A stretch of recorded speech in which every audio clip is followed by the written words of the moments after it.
একের পর এক বোমা ও মিসাইলের শব্দে প্রকম্পিত ইয়েমেন। কালো ধোঁয়ায় ছেয়ে যায় রাজধানী সানার আকাশ। শনিবার রাতে ইয়েমেনের হুথিদের লক্ষ্য করে বিমান হামলা চালায় যুক্তরাষ্ট্র। কয়েক ঘণ্টার সিরিজ বোমা হামলায় এক প্রকার নারকীয় তাণ্ডব চালায় তারা। ডোনাল্ড ট্রাম্প যুক্তরাষ্ট্রের প্রেসিডেন্ট হওয়ার পর এটিই প্রথম মধ্যপ্রাচ্যের কোনো দেশে এত বড় মার্কিন হামলা। এতে বেশ কয়েকজন বেসামরিক নাগরিক নিহত হয়েছে বলে নিশ্চিত করে আল জাজিরা। মার্কিন এই হামলার কঠিন প্রতিশোধ নেওয়ার ঘোষণা দিয়েছে হুথিরা। এক বিবৃতিতে গোষ্ঠীটির রাজনৈতিক উইং জানায়, বেসামরিক নাগরিকদের লক্ষ্য করে তাদের এই হামলা যুদ্ধাপরাধের সমান। হামাস ইসরায়েল যুদ্ধ শুরুর পর ফিলিস্তিনিদের সমর্থনে 2023 সালের নভেম্বর থেকেই লোহিত সাগরে একের পর এক সফল অভিযান চালায় ইরান সমর্থিত হুথি গোষ্ঠী। পশ্চিমাদের একটি বাণিজ্যিক জাহাজ ছিনতাই সহ ডুবিয়ে দেয় আরও দুটি জাহাজ।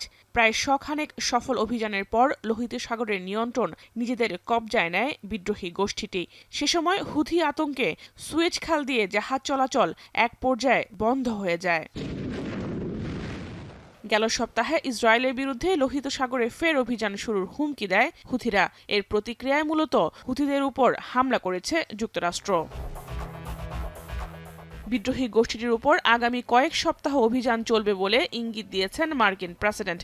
সেই সঙ্গে সামাজিক যোগাযোগ মাধ্যম ট্রুথে দেয়া এক পোস্টে ইয়েমেনে নারকীয় বৃষ্টি বইয়ে দেওয়ার হুঁশিয়ারি দেন তিনি। বলেন, বিশ্বজুড়ে কোনো ধরনের সন্ত্রাসী কর্মকাণ্ড সহ্য করবে না ওয়াশিংটন।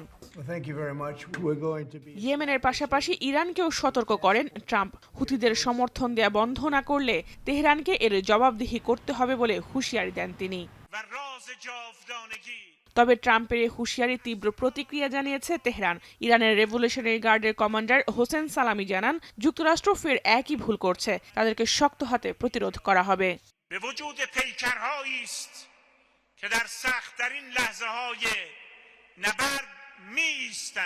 ইরানের সঙ্গে যখন নিউক্লিয়ার চুক্তি নিয়ে আলোচনার প্রস্তাব দিয়েছেন ডোনাল্ড ট্রাম্প, তখন তাদের সমর্থনকারী গোষ্ঠীর উপর এত বড় হামলা প্রশ্ন তুলেছে তার আলোচনার সম্ভাব্যতা নিয়ে। জাহানারা ভুইয়া, এখন বিশ্ব।